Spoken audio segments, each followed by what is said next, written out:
मेष राशि के 4 अक्षर मूल नक्षत्र के हैं। अश्विनी नक्षत्र, भरणी नक्षत्र, कृतिका नक्षत्र 3 सवा।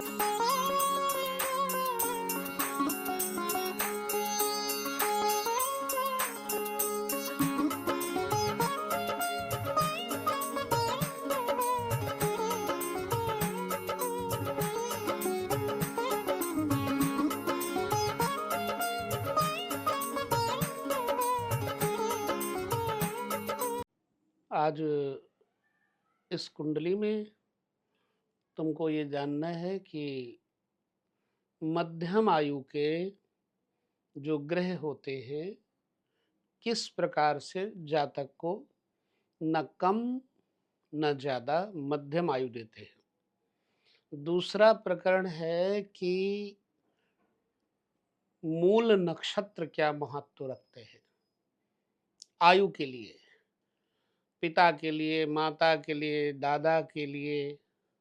मूल नक्षत्र जिसको गंडमूल भी बोलते हैं, उन नक्षत्रों का क्या महत्व है।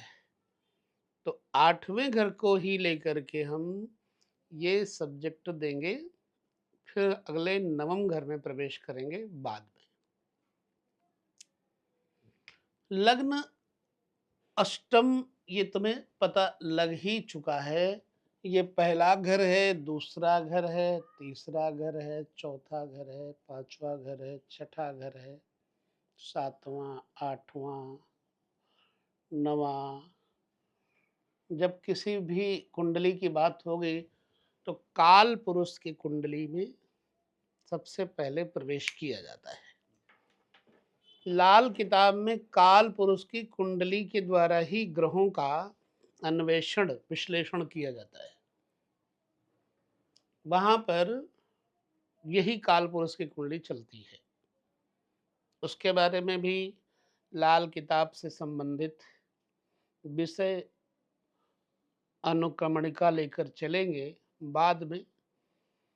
अब हम देख लेते हैं कि उन लोगों की मध्यम आयु कौन से ग्रहों से जानी जाती है।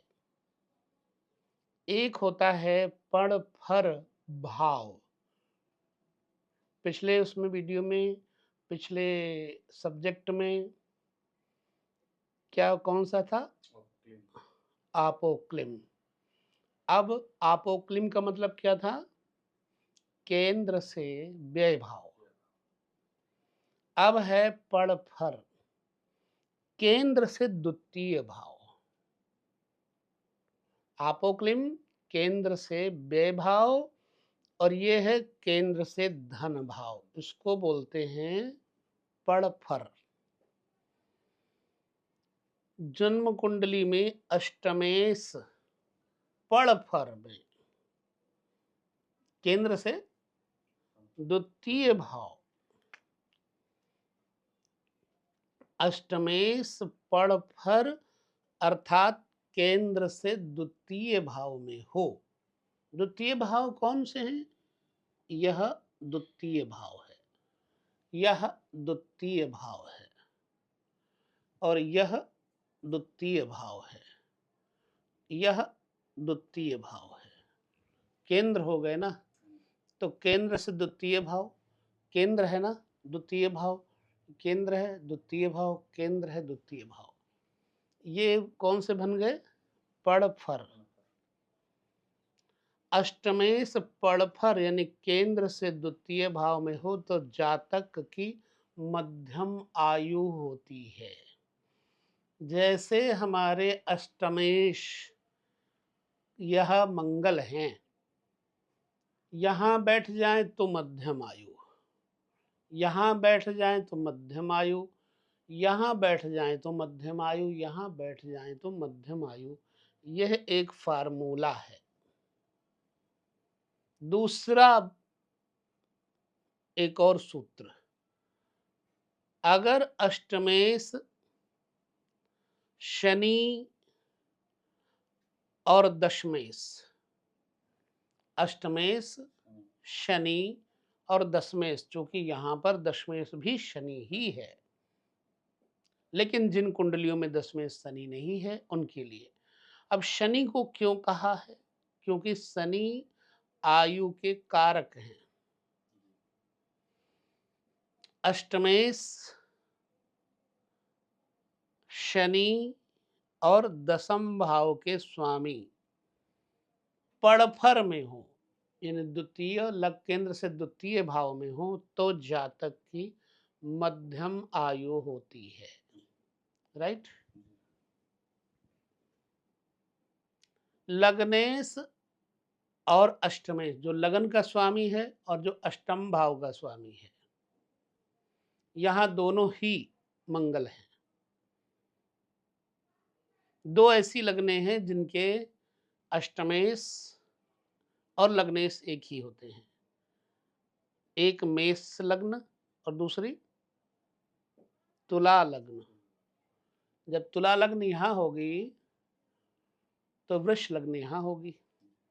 तो दो ऐसी राशियां हैं जिनका अष्टमेश और लग्नेश एक ही बनेगा। लग्नेश और अष्टमेश दोनों ही चर राशि में हो, चर राशि में हो, तो जातक की आयु पूर्ण होती है। चर राशियां कौन सी हैं? 1, 4, 7, 10, ये चर राशियां हैं। तो लग्नेश और अष्टमेश दोनों ही चर राशियों में हो तो जातक की आयु पूर्ण होती है। अब लग्नेश अष्टमेश में से कोई भी एक ग्रह, लग्नेश या फिर अष्टमेश में से कोई भी एक ग्रह स्थिर राशि, ठीक, अन्य दुस्वभाव राशि में हो, लग्नेश अथवा अष्टमेश दोनों में से कोई एक, चाहे लग्नेश चाहे अष्टमेश, स्थिर राशि में हो तो, एक दुस्वभाव राशि में हो तो जातक की आयु पूर्ण होती है। इसी प्रकार से आयु के बारे में, मध्यम आयु के बारे में जाना जा सकता है। यह आयु का प्रकरण रहा। अब गंडांत विचार, गंडांत क्या हुआ होता है? गंडांत नक्षत्रों के समूह से पकड़ते हैं हम इसको। जैसे मीन राशि है तो मीन राशि रेवती नक्षत्र में, मीन राशि रेवती नक्षत्र के 4 चरण, 4 अक्षर, पूर्वा भाद्रपद के 4 अक्षर और उससे पहले का 1 अक्षर। तो जो मीन राशि है उसमें 4 चरण अंतिम, और मेष राशि, ध्यान से समझना, मीन राशि और मेष राशि ये दोनों ही, मेष राशि के 4 अक्षर मूल नक्षत्र के हैं, अश्विनी नक्षत्र, भरणी नक्षत्र, कृतिका नक्षत्र, 3 सवा 2 नक्षत्रों का समूह एक राशि चक्र बनता है। एक राशि में 9, एक नक्षत्र में 9 अक्षर होते हैं। ठीक है, एक नक्षत्र में 9 अक्षर होते हैं, राशि बदल जाती है। ठीक, तो मीन और मेष राशि की संधि कर्क और सिंह की संधि, क्योंकि कर्क राशि श्लेषा और मघा ये भी दोनों गंडमूल नक्षत्र हैं। रेवती और अश्विनी भी गंडमूल नक्षत्र हैं। इसलिए इन दोनों की संधियों का विचार गंडांत कहा जाता है। तो मीन और मेष की संधि, कर्क और सिंह की संधि, वृश्चिक और धनु की संधि, क्योंकि ज्येष्ठा नक्षत्र और मूल नक्षत्र की संधि यही गंडांत कहलाती है। जब कोई तुमसे बात करे तो गंडांत क्या है उसको समझना। तो कितने नक्षत्र हैं गंडमूल वाले?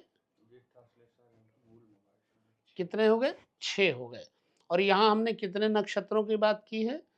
6। रेवती, अश्विनी और श्लेषा, मघा, मूल, श्लेषा और ज्येष्ठा और अश्लेषा की, ज्येष्ठा और मूल की बात की है। ये दोनों की संधियां गंडांत कहलाती हैं। जिस बालक का लग्नेश, लगन का मालिक, और लग्न, लग्नेश और लग्न पाप ग्रहों से युक्त हो, अष्टम भाव पापाक्रांत हो, 8वें भाव में पाप ग्रह बैठे हो, तो जन्म भी गंडांत में हुआ हो उसका, उसे बाल अरिष्ट के कारण शैशव काल में यानी शिशु की अवस्था में ही मृत्यु का भय होता है।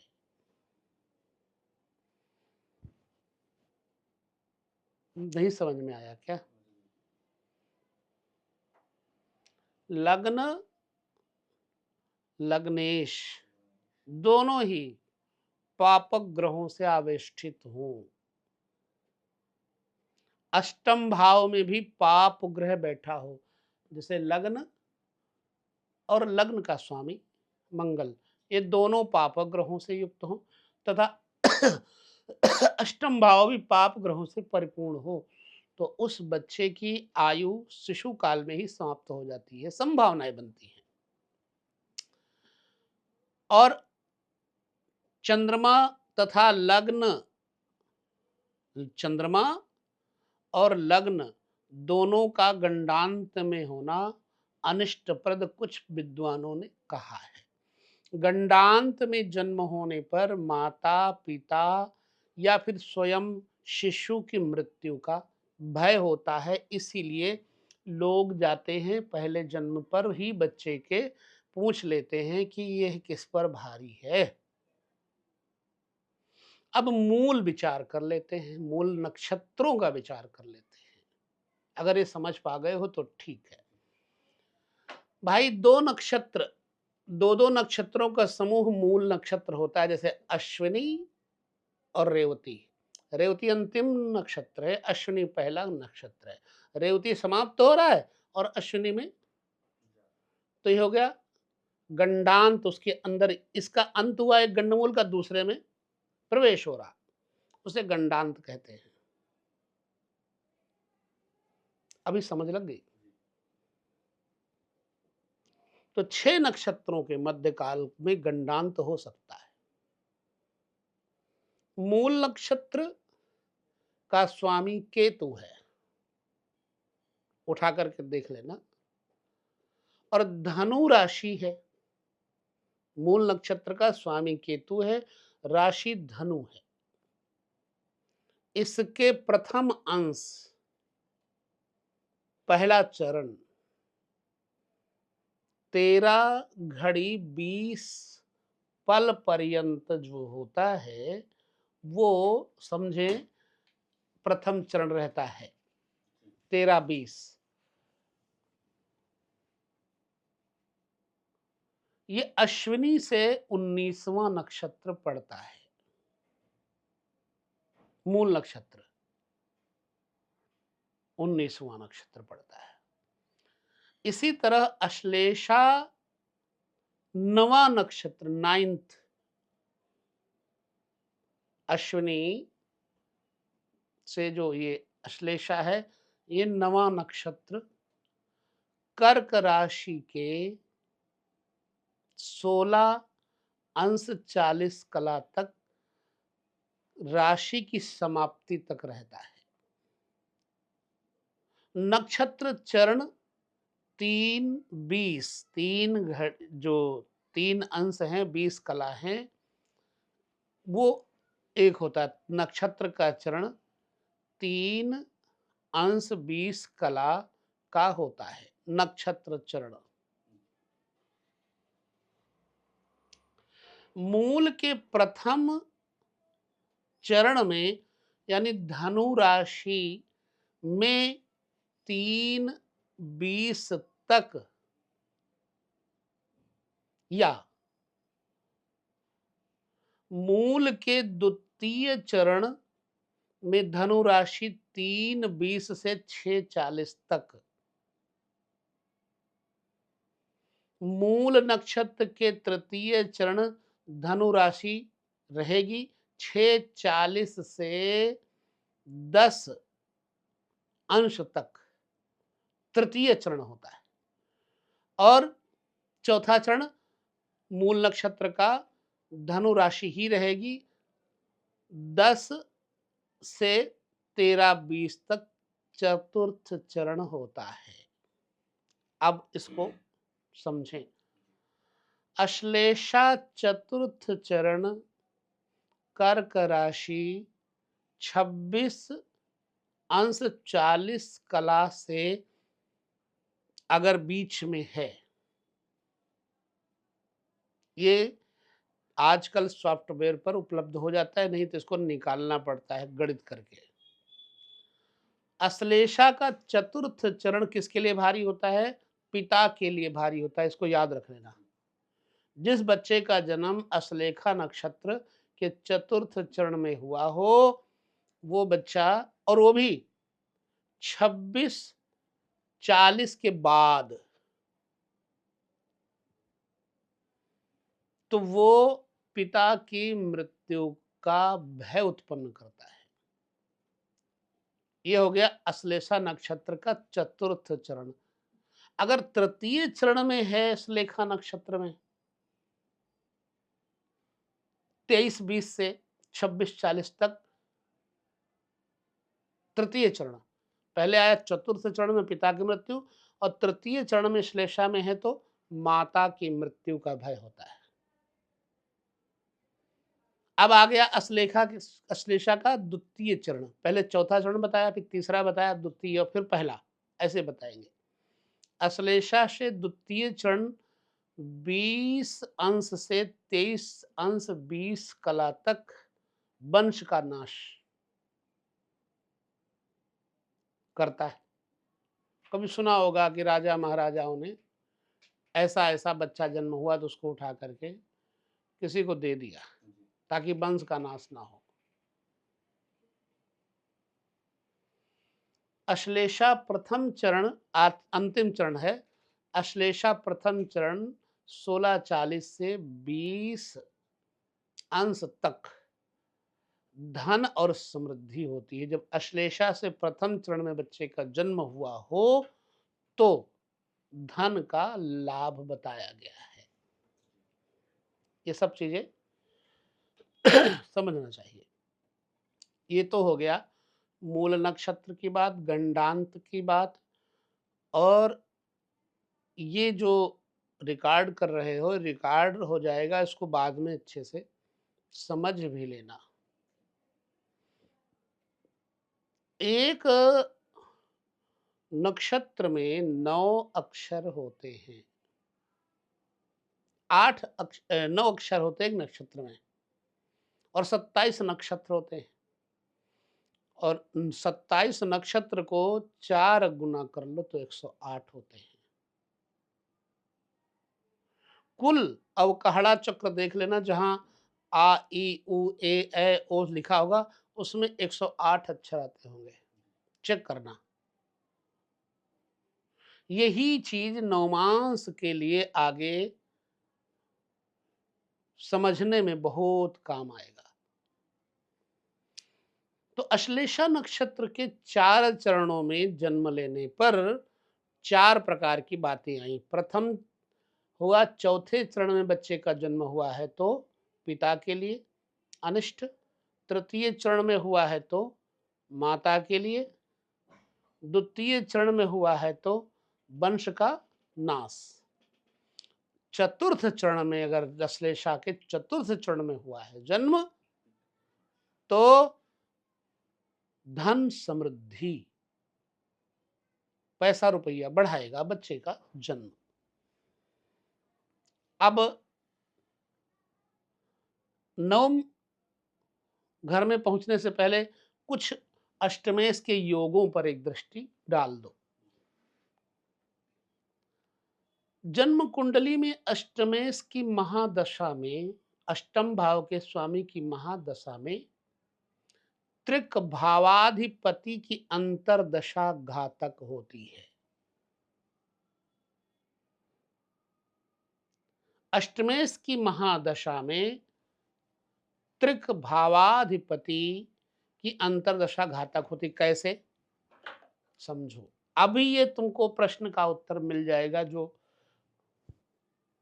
शायद तुम्हारे मन में शंका पैदा हो रही होगी। मान लो मंगल की दशा चल रही है, ये हो गया अष्टमेश, और त्रिक भाव क्या है? ये घर और ये घर, ये हो गए त्रिक भाव। मंगल की महादशा में अगर त्रिक भाव की अंतरदशा यह आ गई, प्रत्यंतर दशा यह आ गई या यह आ गई, तो फिर ये घातक बताई गई है। याद रखना, कभी भी केंद्रेश की दशा चल रही हो और केंद्रेश ही अंतर में हो तो लाभप्रद होता है। मूल त्रिकोण की दशा में मूल त्रिकोणेश का अंतर चल रहा हो तो ये लाभ होता है। अभी यह दशा का पता तुम्हें लग जाना चाहिए। अष्टम भाव में वक्री ग्रह बैठा हो तो आयुष्य की कमी करता है। आठवें घर में कोई ग्रह वक्री बैठा हो तो आयु की कमी करता है। अष्टमेश की दशा में जातक कर्ज से मुक्ति पाता है।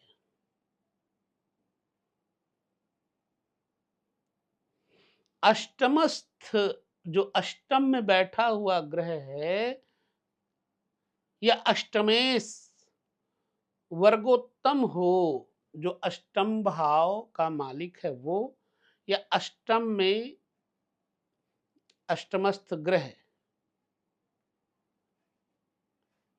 वर्गोत्तम हो, यानी कि नवमांश में भी हो, आगे सप्तमांश में भी हो, वर्गोत्तम उसे कहते हैं। वर्गोत्तम के भी लक्षण अलग अलग होते हैं, गोपुरांश इत्यादि।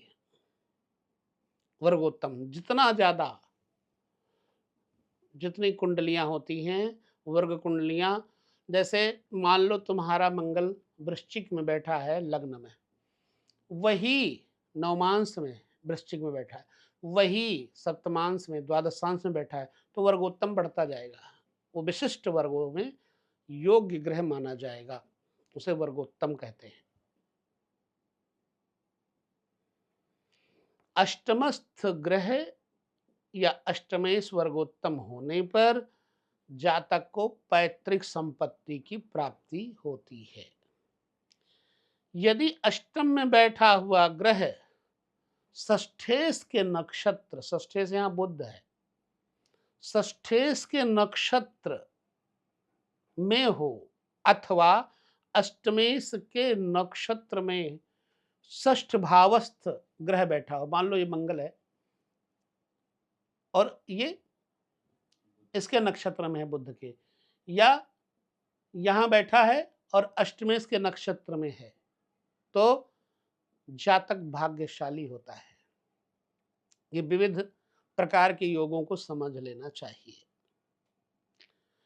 अगर अष्टमेश बलि शुभ ग्रह से दृष्टि या युक्त हो और लाभ स्थान में हो तो अष्टमेश की महादशा में पहले शुरुआत में जातक को बीमा, वसीयत या उपहार से बहुत धन लाभ प्राप्त होता है।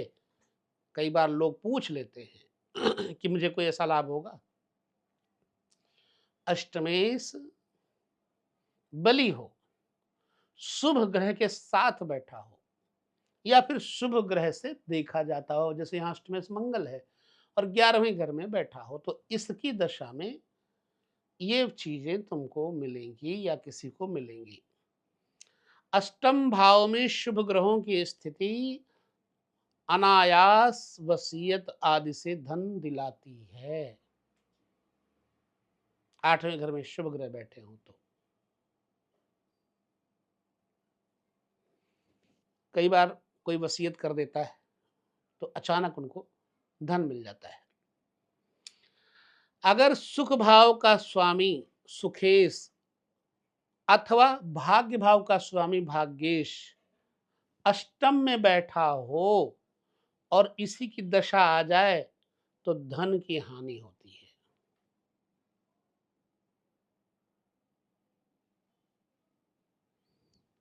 यहां का स्वामी अष्टम बैठा हो और इसी की दशा आ जाए तो धन की हानि करेगी, या नवम भाव का स्वामी अष्टम में आ जाए तो हानि करेगा। अष्टम भाव में लगन का स्वामी लग्नेश अष्टमेश की युति, दो बातें हो गई। अष्टम भाव में लग्नेश बैठा हो, लग्नेश अष्टमेश की युति भी हो जाए।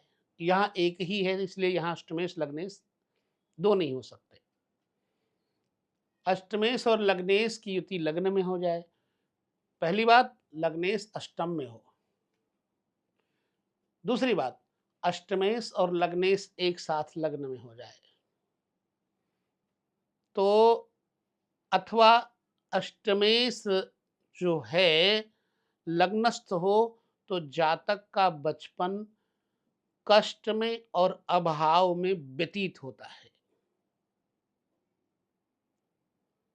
अष्टम भाव का दसम घर में होना, अष्टम भाव का स्वामी दसम घर में होना आजीविका क्षेत्र में बाधा डालेगा।